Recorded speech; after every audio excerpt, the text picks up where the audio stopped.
Shalom jemaat Tuhan, setelah kita menyelesaikan bulan Desember ini dengan khotbah-khotbah berkaitan dengan Natal, maka mulai Januari ini kita kembali kepada topik pembahasan kita, yaitu kitab Wahyu.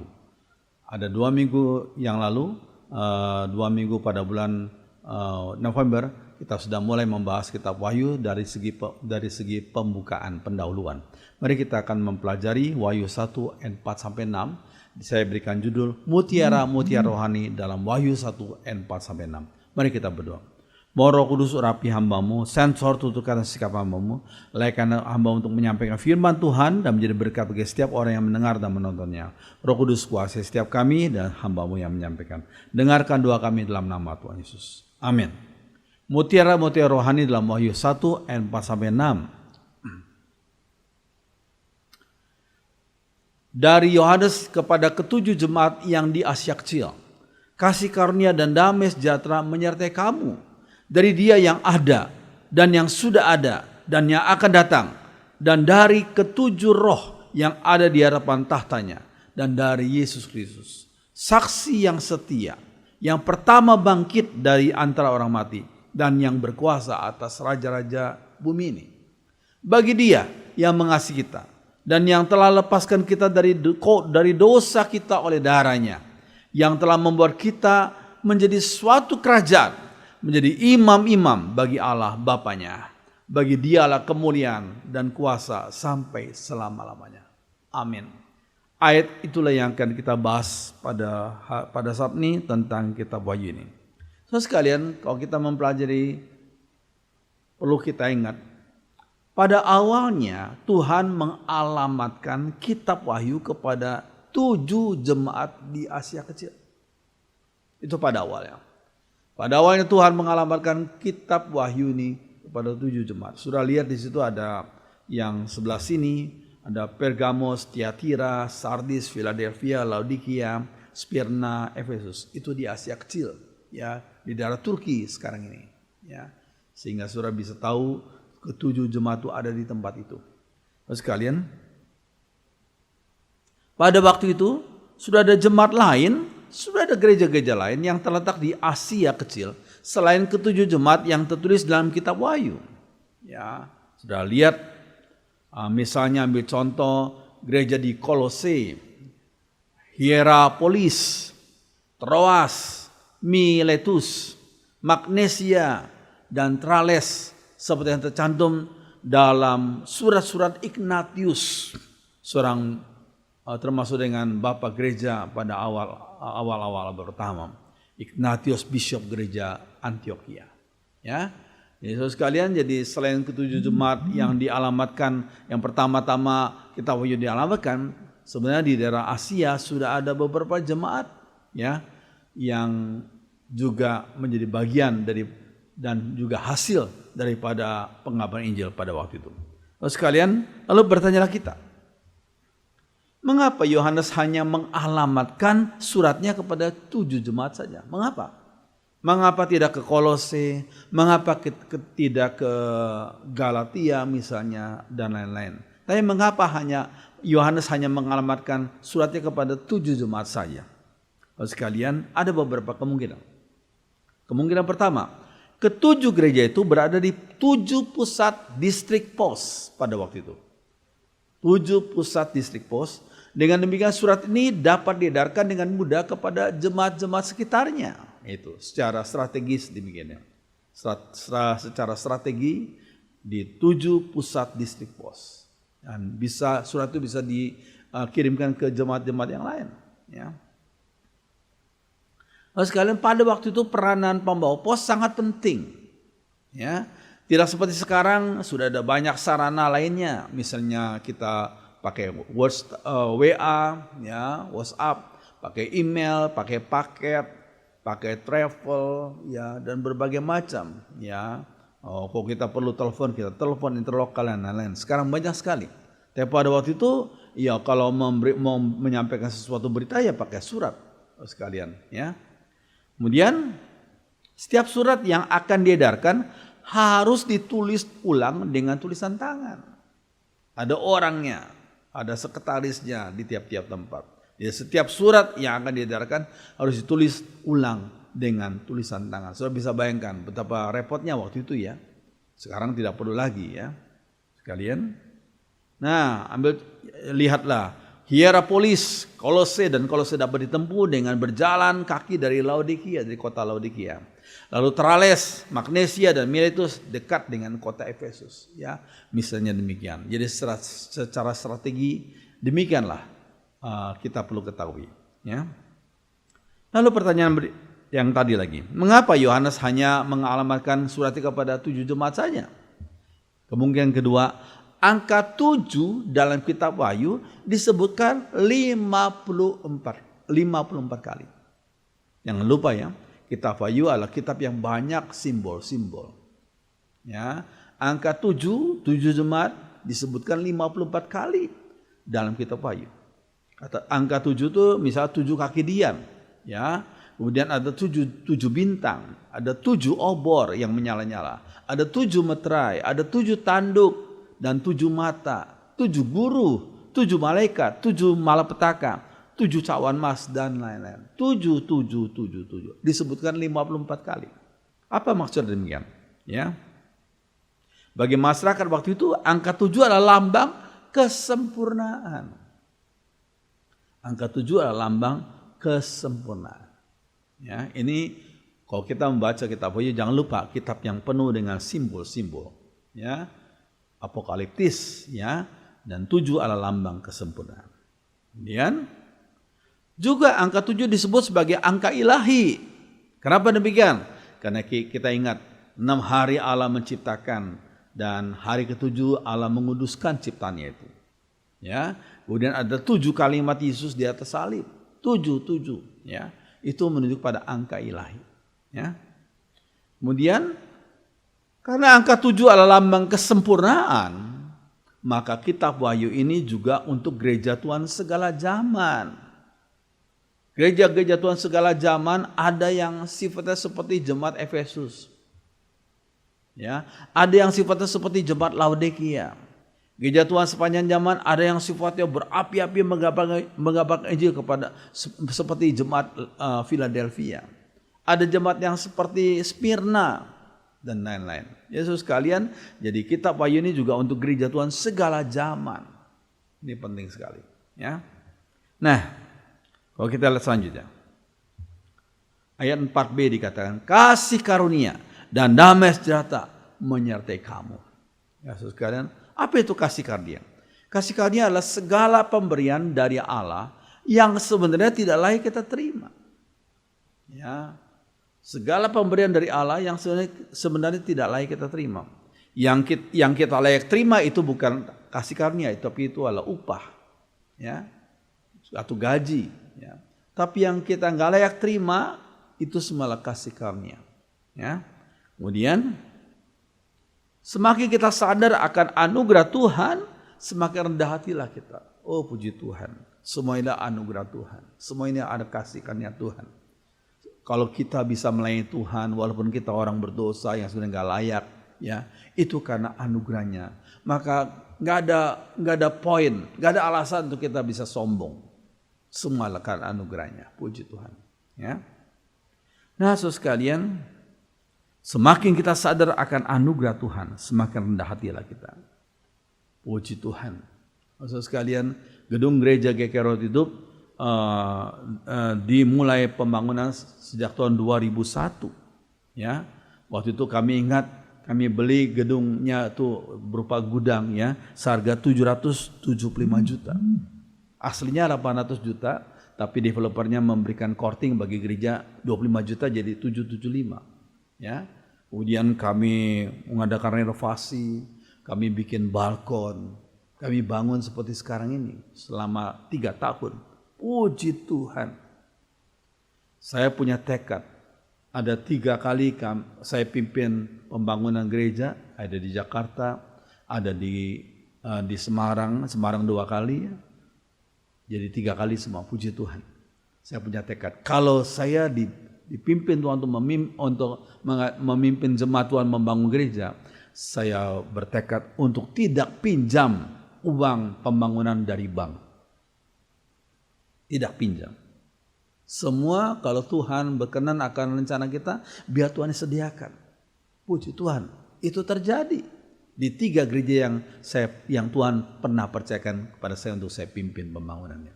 Dan puji Tuhan, gak ada waktu selesai pembangunan, gak ada 1 sen pun kita pinjam dari bank. Semua adalah anugerah Tuhan. 3 tahun kami membangun gedung itu. Dan puji Tuhan, GKI Rawat Hidup bisa muat sekitar hampir 300 dengan balkonnya. Puji Tuhan. Ya saudara sekalian, jadi kita perlu perhatikan, semakin kita sadar akan anugerah Tuhan, by the grace of God only, kita semakin rendah hati. Nggak ada yang perlu yang bisa kita sombongkan. Semualah anugerah Tuhan. Puji Tuhan. Ya.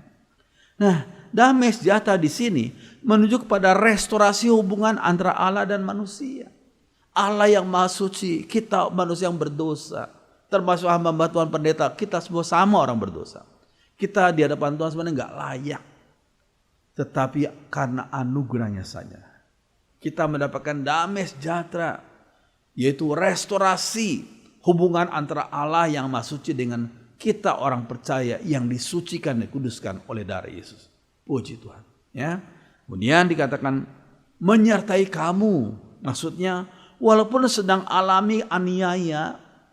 Ya, waktu itu pada abad pertama orang-orang Kristen di mana-mana sedang mengalami tantangan, pergumulan, aniaya. Walaupun sedang alami aniaya, tapi kalau disertai oleh Tuhan, maka akan diberikan kekuatan. Puji Tuhan.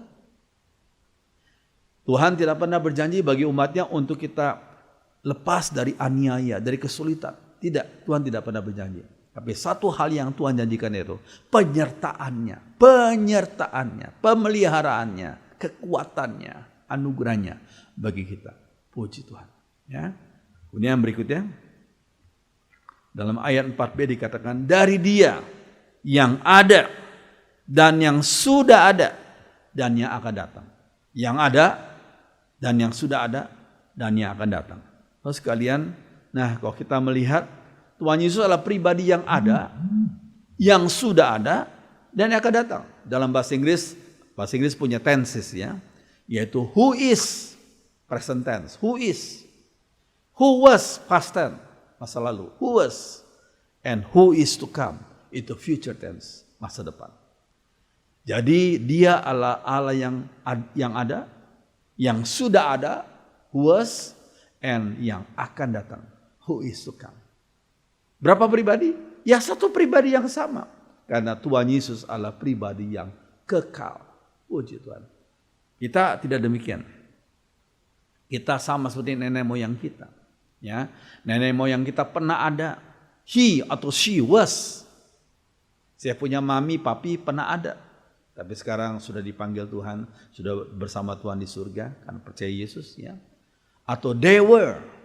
Ya, itu past tense. Ya. Tetapi sekarang nggak ada lagi. Karena manusia itu fana adanya. Sementara saja. Tapi Tuhan Yesus beda. Who is, who was, and who is to come. Puji Tuhan. Ya. Kemudian eksistensi manusia dibatasi waktu.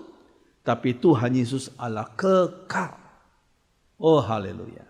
Eksistensi keberadaan manusia dibatasi waktu. Tapi Tuhan Yesus adalah kekal. Ya. Kemudian dalam ayat yang keempat-C dikatakan.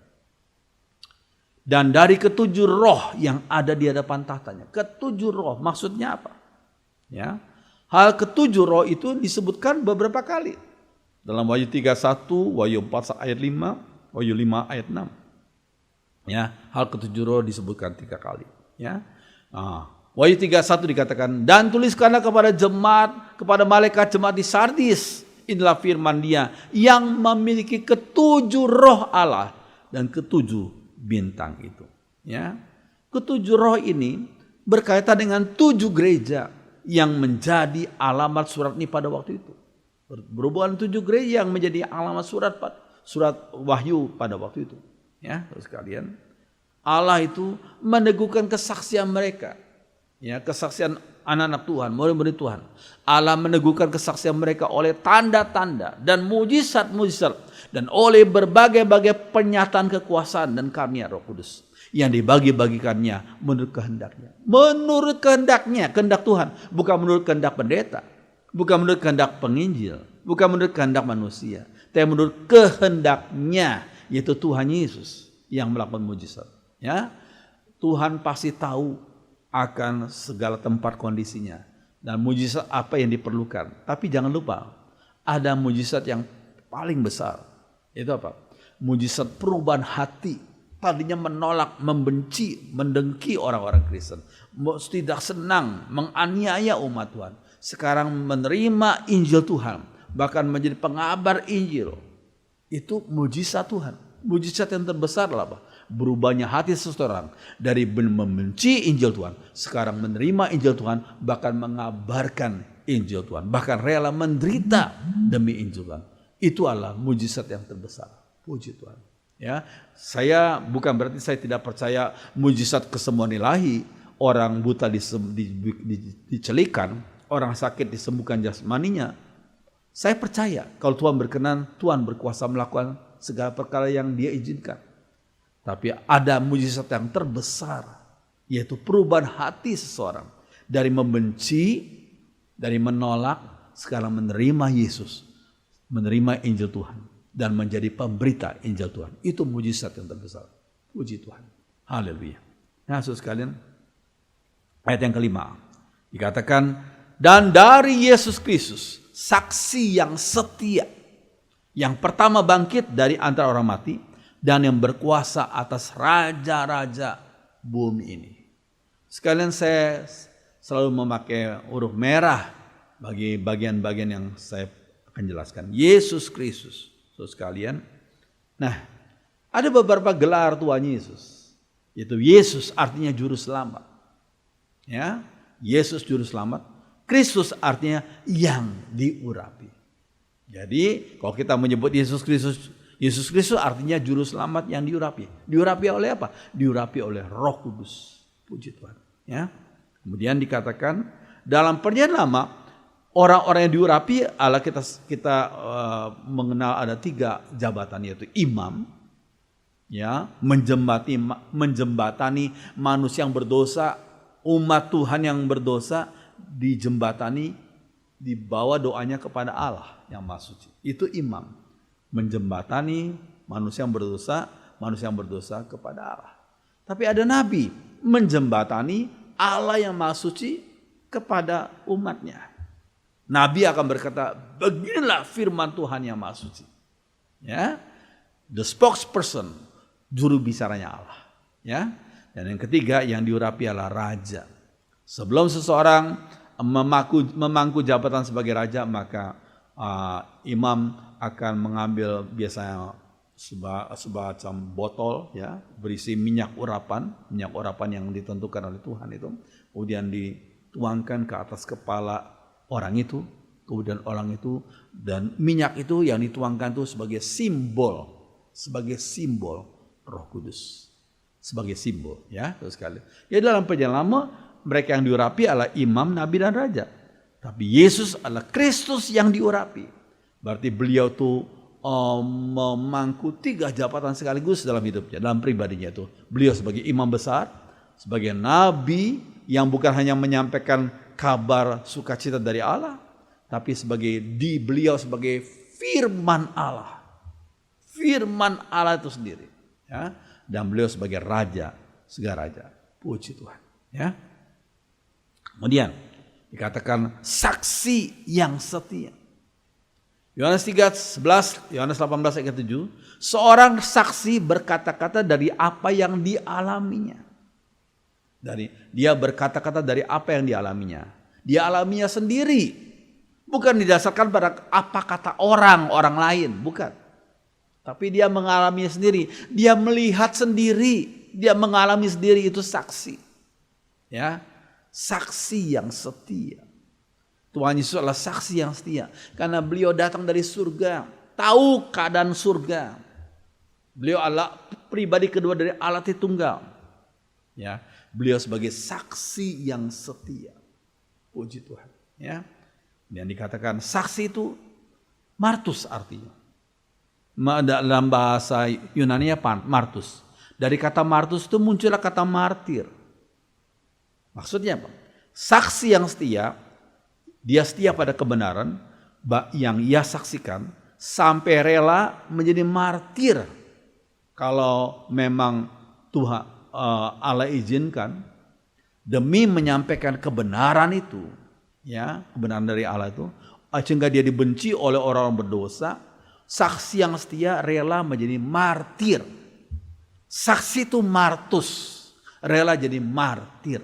Ya, ini bukan permainan kata, tapi ini sungguh-sungguh indah sekali. Ya, sekalian satu. Nah, dialah saksi yang setia. Tuhan Yesus adalah saksi yang setia, yang nggak pernah berbohong, apapun akibatnya, walaupun nyawa sekalipun. Beliau saksi yang setia. Beliau sang kebenaran yang 2000 tahun yang lalu rela disalibkan bagi orang-orang berdosa ini. Tapi beliau kemudian bangkit dan tidak mati lagi. 3 hari kemudian bangkit. Puji Tuhan. Ya. Kemudian yang berikutnya. Dalam ayat 5b dikatakan yang pertama bangkit. Yang pertama dalam bahasa Yunani adalah prototokos.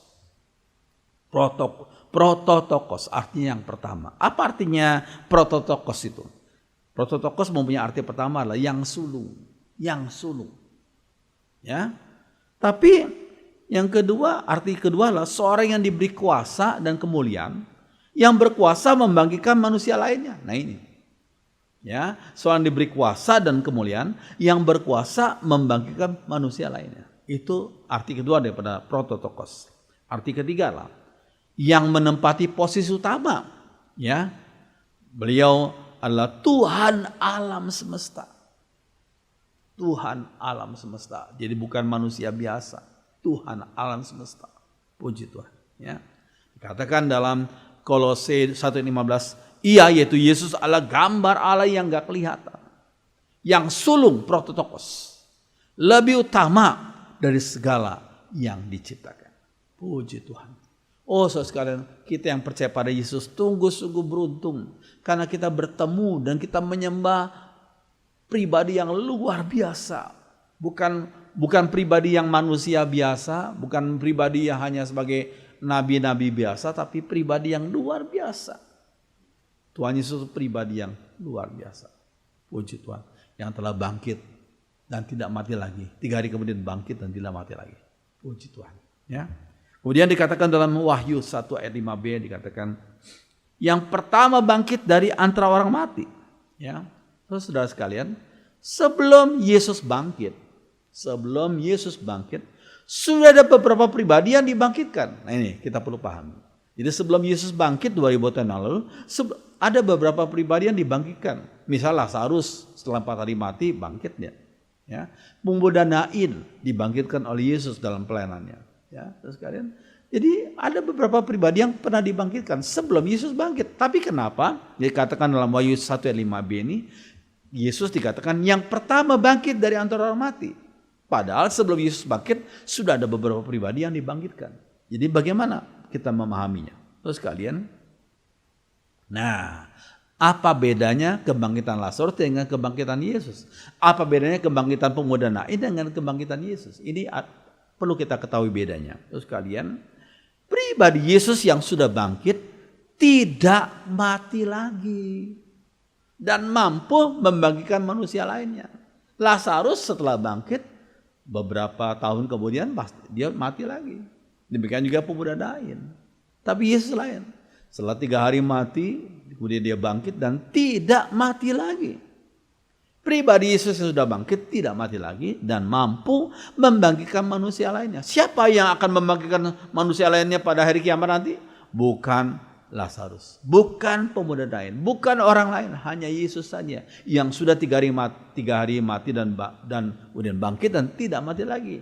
Dan pada hari kiamat beliau akan datang kembali dan membangkitkan semua manusia yang pernah hidup di dunia ini. Oh puji Tuhan. Ya. Kemudian dikatakan Yohanes 11 ayat 25, jawab Yesus, akulah kebangkitan dan hidup.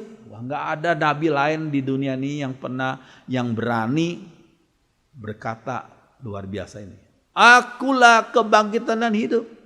Barang siapa percaya kepadaku, ia akan hidup walaupun ia sudah mati. Puji Tuhan. Haleluya. Ya. Kemudian dikatakan dalam ayat 5b. Ya. Yang berkuasa atas raja-raja di bumi. Terus kalian, bagian ini yang berkuasa atas raja-raja di bumi ini, bagian ini adalah penggenapan dari Mazmur 89 ayat 28. Ya, Mazmur 89 ayat 28 dikatakan, aku akan menjadikan dia putraku yang sulung, yang paling agung di antara semua raja, yang paling agung di antara semua raja. Wah, mungkin kalau raja-raja di dunia ini baca ini mungkin tersinggung. Masa ada satu pribadi, satu raja lagi yang paling agung? Bukankah aku paling hebat? Kenapa ini ada satu pribadi yang disebut paling agung? Paling agung di antara semua raja. Saudara sekalian, kita perlu pahami. Nah, saudara sekalian, ini adalah seorang raja Inggris, yaitu yang bernama George II. George yang kedua. Raja George yang kedua. Ya, pada waktu itu dia berkuasa di atas di atas Great Britain, kerajaan Inggris yang besar. Ya, dengan segala negara-negara lain yang dikuasainya. Ya. Tetapi raja Inggris ini yang bernama George II, waktu dia menghadiri satu kantata yang dikarang oleh George Frederick Handel. Waktu itu kantata itu berjudul Mesias, ya. Dan salah satu lagunya yang dinyanyikan adalah Haleluya Chorus. Itu pertama kali. Haleluya Chorus. Haleluya, haleluya. Waktu ini Raja George II, waktu mendengar kata-kata dari lagu itu, He is the King of Kings, He is the Lord of Lords. Tuhan Yesus adalah Raja segala raja. Tuhan Yesus adalah Tuhan di atas segala Tuhan. Waktu dia dengar itu, langsung dia berdiri di depan kursinya. Dan akhirnya semua pengikutnya, semua rakyatnya ikut berdiri. Sampai selesai lagu itu. Sampai selesai lagu Haleluya Chorus dinyanyikan. Lalu kemudian setelah selesai kantata Mesaya itu, kemudian orang bertanya, Bapak, Tuanku Raja, kenapa waktu Haleluya Chorus dinyanyikan, Tuanku berdiri? Lalu kemudian Raja George II ini berkata, kenapa saya harus duduk? Saya harus berdiri. Karena saya menghormati Raja segala raja yang tidak pernah turun tahta. Aku hanya raja di atas satu kerajaan, the Great Britain, Inggris Raya. Tapi yang aku hormati itu adalah Tuhan Yesus yang Raja sedunia, universal. Raja segala raja. Itu pengakuan daripada George II. Sehingga sampai sekarang kalau orang mendengarkan pagelaran lagu Haleluya Chorus itu, semua orang akan berdiri menghormati. Karena menghormati Tuhan Yesus, Raja segala raja. Puji Tuhan. Ya, so sekalian, ini suatu hal yang penting sekali. Terus kalian, George II tahu, ya, Tuhan Yesus punya His universal lordship, ketuhanan yang secara universal mendunia dimiliki oleh Tuhan Yesus. Maka dia sebagai seorang raja daripada Inggris Raya, maka dia berdiri menghormati. Puji Tuhan. Haleluya. Ya, terus kalian, kemudian kalau kita perhatikan, nah, iblis itu pernah menawarkan kepada manusia Yesus, waktu itu Yesus maksudnya Sang Firman berinkarnasi dalam diri Tuhan Yesus, ya. Iblis pernah menawarkan manusia Yesus kuasa yang terbatas di sekitar gunung itu saja. Ya. Apa yang dikatakan oleh iblis? Dan iblis membawa Yesus pula ke atas gunung yang sangat tinggi dan memperlihatkan kepadanya semua kerajaan dunia dengan kemegahannya. Dan berkata kepadanya, semua itu akan kuberikan kepadamu jika engkau sujud menyembah. Kok berani-beraninya iblis berkata demikian kepada Tuhan, Raja segala raja universal itu. Tapi waktu itu Yesus belum terlihat secara manusia. Orang taunya cuma Yesus ini hanya seorang carpenter, tukang kayu dari Nazaret. Sehingga waktu setelah Yesus dibaptiskan, terjadi pencobaan yang dilakukan oleh iblis, dan iblis mencoba Yesus. Salah satunya lah, Bang. Semua kemuliaan dunia ini akan kuberikan kepadamu, kata iblis, jika engkau sujud menyembahku. Cuma masalahnya iblis hanya menawarkan manusia Yesus kuasa yang terbatas di sekitar gunung itu saja. Ya, suatu hal yang kecil sekali. Sekalian, Yesus menolak tawaran iblis itu. Ya, karena apa? Karena Yesus itu mengambil tidak mau mengambil jalan pintas. Dia tidak mau mengambil jalan pintas, tapi dia rela mengambil jalan salib. Melakukan perintah kehendak Bapanya di surga untuk menebus umat pilihannya. Puji Tuhan. Walaupun harus melewati jalan salib ini. Ya, terus kalian, puji Tuhan. Nah, terus kalian, tapi setelah Yesus mati dan Yesus dibangkitkan, dan dikatakan Yesus itu diberi kuasa yang luar biasa. Filipi 2 ayat 8-11 dikatakan, ia telah meredakan dirinya dan taat sampai mati, bahkan sampai mati di kayu salib. Itulah sebabnya Allah sangat meninggikan dia dan mengaruniakan kepadanya nama dari segala nama, supaya dalam nama Yesus bertekuk lutut segala yang ada di langit dan yang ada di bumi dan yang ada di bawah bumi, dan segala lidah mengaku Yesus Kristus adalah Tuhan, bagi kemuliaan Allah Bapa. Luar biasa. Sekalian, Yesus tidak mau mengambil jalan pintas, tidak mau mengikuti perkataan iblis. Dia memakai jalan salib sebagai bukti wujud ketaatannya kepada Bapa yang mau menebus umatnya yang berdosa ini. Ya, umat pilihannya yang jatuh dalam dosa ditebus oleh Yesus melalui salib. Puji Tuhan. Haleluya. Terus kalian, akhirnya Tuhan Yesus diberikan kuasa yang luar biasa setelah Yesus bangkit, ya. Terus kalian, ingat saudara sekalian, iblis itu tidak pernah memberi dalam tanda kutip ya berkat. Saya kasih tanda kutip berkat secara cuma-cuma. Iblis itu nggak pernah memberi berkat kepada manusia secara cuma-cuma, nggak mungkin, ya. Iblis itu selalu minta tumbal, yang jiwa yang sifatnya kekal itu ditawan oleh iblis, jiwa orang-orang yang mau terima dalam tanda kutip berkat dari iblis itu. Kita dengar cerita tentang Gunung Kawi, ya, orang-orang pergi melakukan penyembahan, minta kekayaan di Gunung Kawi. Akhirnya kita dengar cerita-cerita yang luar biasa, ya. Suatu hal yang sungguh tidak baik bagi orang-orang yang pergi ke tempat itu, yang meminta berkat ke tempat itu. Saudara sekalian, iblis nggak pernah memberi berkat dalam tanda kutip secara cuma-cuma, ya. Iblis jika berbisnis dengan manusia yang berdosa nggak pernah mau rugi. Ingat itu, ya. Iblis kalau mau berbisnis dengan manusia yang berdosa, dia tidak pernah mau rugi, tidak pernah. Bahkan kita lah manusia yang rugi besar. Kalau ikut iblis kita rugi besar. Tapi kalau ikut Yesus kita untung besar, untung yang kekal. Puji Tuhan, ya.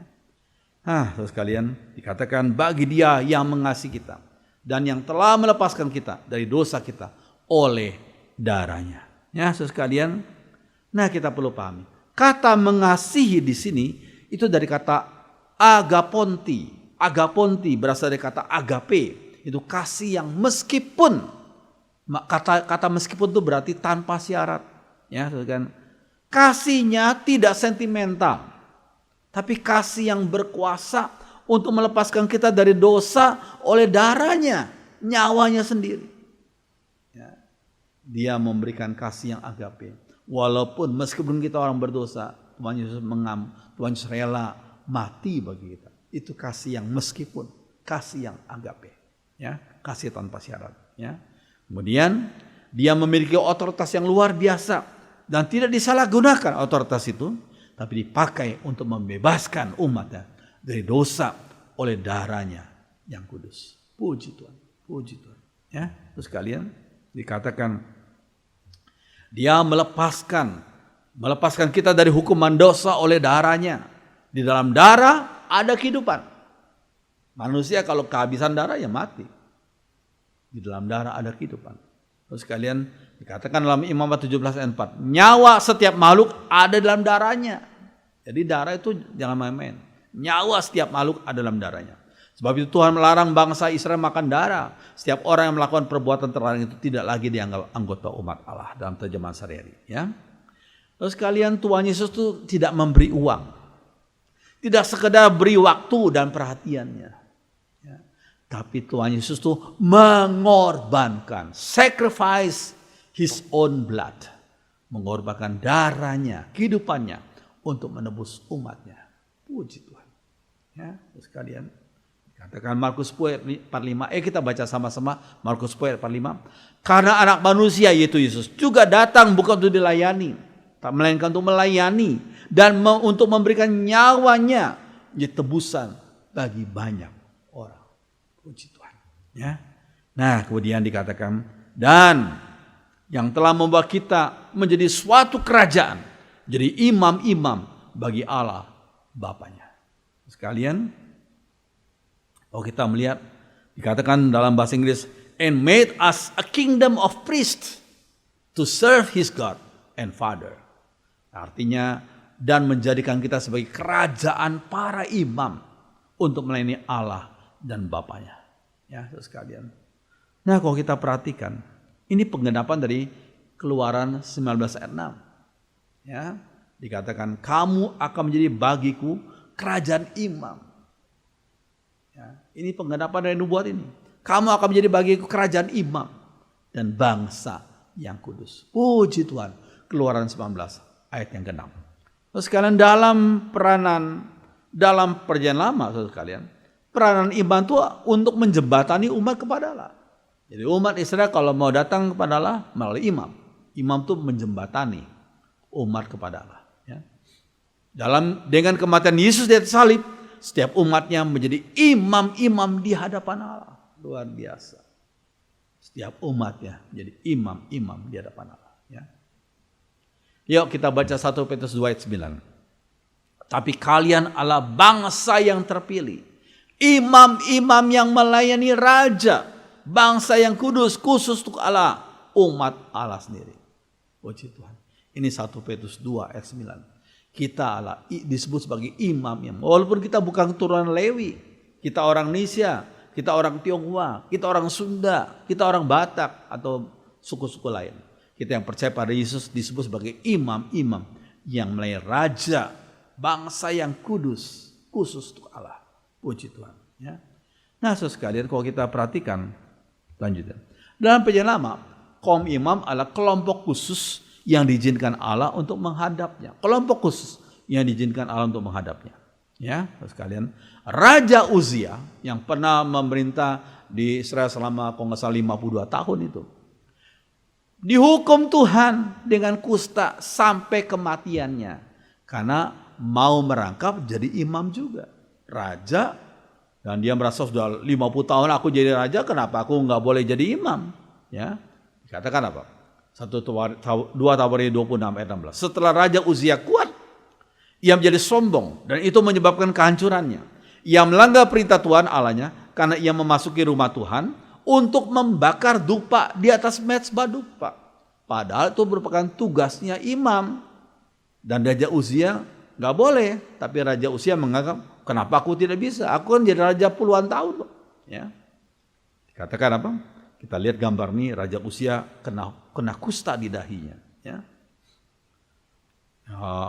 Pasal 26 ayat 19. Ia marah kepada imam-imam itu yang mengusir dia keluar dari bait Allah itu ya. Ia marah kepada imam dan tiba-tiba timbul penyakit kulit, penyakit kusta yang mengerikan pada dahinya. Ya, sampai matinya Raja Uzia sakit kusta. Ya, terus sekalian. Nah, saudara, ketika Yesus serahkan nyawanya, tirai bait Allah terbelah jadi dua. Ya, ingat itu. Ya. Dalam Matius 27:51, dan lihatlah tabir bait suci terbelah dua dari atas sampai ke bawah. Ya.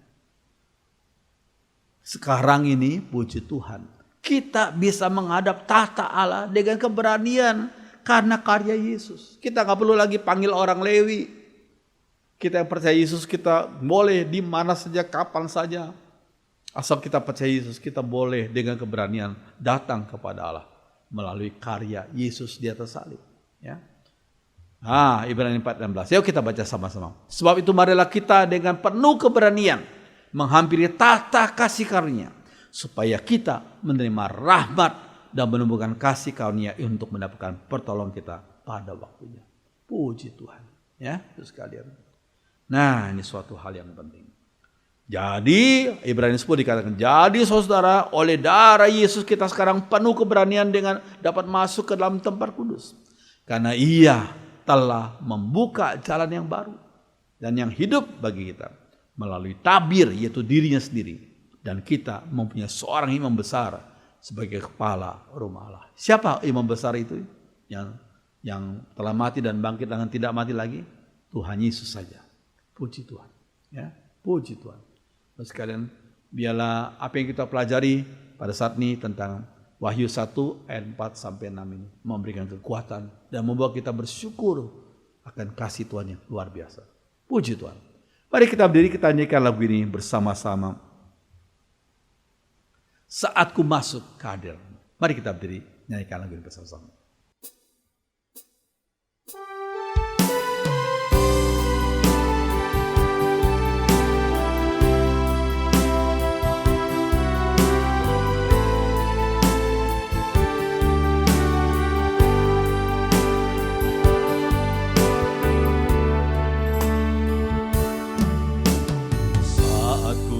Masuk ke hadirat-Mu, bawa persembahan ke tempat kudus-Mu.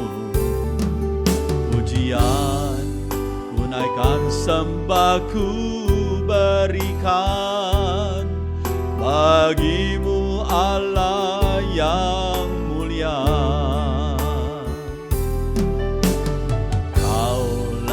Ku menghampiri-Mu, melihat tata kemuliaan-Mu Tuhan. Pujian ku naikkan, sembah ku berikan bagi-Mu Allah yang mulia.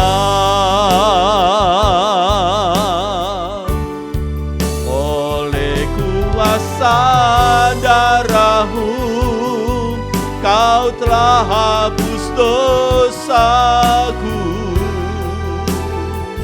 Kekudusan-Mu melingkupiku,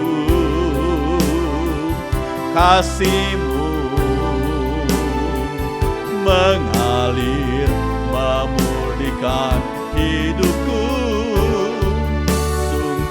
Besar anugerah-Mu, Kau selamatkan hidupku.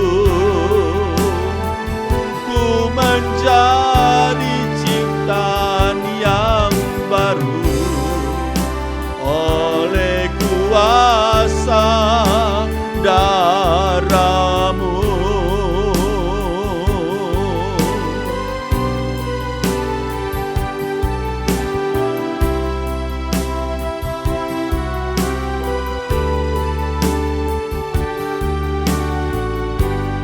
Perempuan saja saat ku masuk.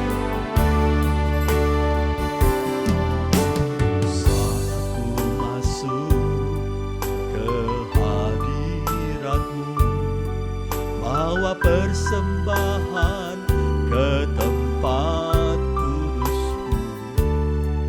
Pujian ku naikkan, sembah ku berikan bagi-Mu Allah yang mulia. Pria saja, Kau layakkanku menghampiri-Mu, melihat tata kemuliaan-Mu Tuhan. Pujian ku naikkan sembahku berikan bagimu Allah yang mulia. Mari kita angkat tangan kanan kita. Oleh kuasa darah-Mu Kau telah hapus dosaku, kekudusan-Mu melingkupiku, kasih-Mu mengalir memulihkan hidupku. Sungguh besar anugerah-Mu, Kau selamatkan hidupku. Ku menjadi ciptaan yang baru oleh kuasa darah-Mu. Oleh kuasa darah-Mu Kau telah hapus dosaku. Oleh kuasa darah-Mu Kau telah hapus dosaku, kekudusan-Mu melingkupiku, kasih-Mu mengalir memulihkan. Sungguh besar anugerah-Mu, Kau selamatkan hidup. Ku menjadi ciptaan yang baru oleh kuasa darah-Mu. Ku menjadi ciptaan yang baru oleh kuasa darah-Mu.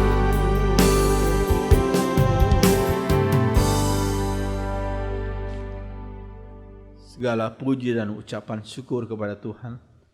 Kami orang berdosa, tapi oleh kuasa darah-Mu kami dilayakan untuk menghadap tahta kasih dari Tuhan, karunia dari Tuhan. Dan Kau telah angkat kami jadi orang-orang tebusan-Mu. Terima kasih. Terima kasih Tuhan. Kami orang berdosa, apa yang bisa kami banggakan di depan Tuhan? Tuhan, semualah anugerah Tuhan. Terima kasih, terima kasih.